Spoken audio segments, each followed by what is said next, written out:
पहिला हे द्या बाईट आणि मग लावू एकदाच मान नाही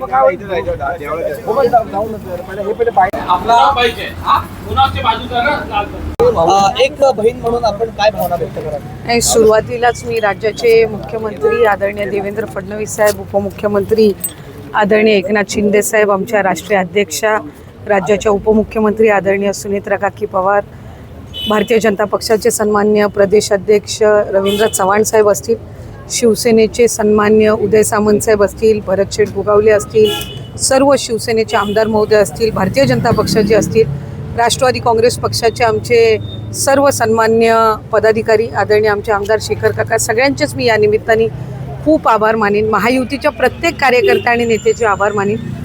खरं तर हे यश आज जे बिनविरोध आदरणीय अनिकेत भाईंना मिळालेलं आहे. आदरणीय तटकरे साहेबांचे गेल्या अनेक वर्षांपासूनचे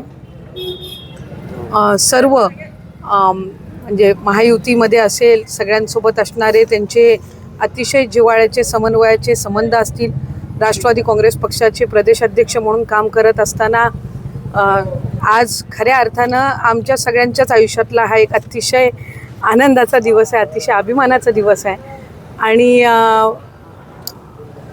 अनिकेत भाईंना या निमित्ताने मी खूप खूप मनापासून शुभेच्छा देईन. एक खऱ्या अर्थानं ऐतिहासिक हा विजय आहे.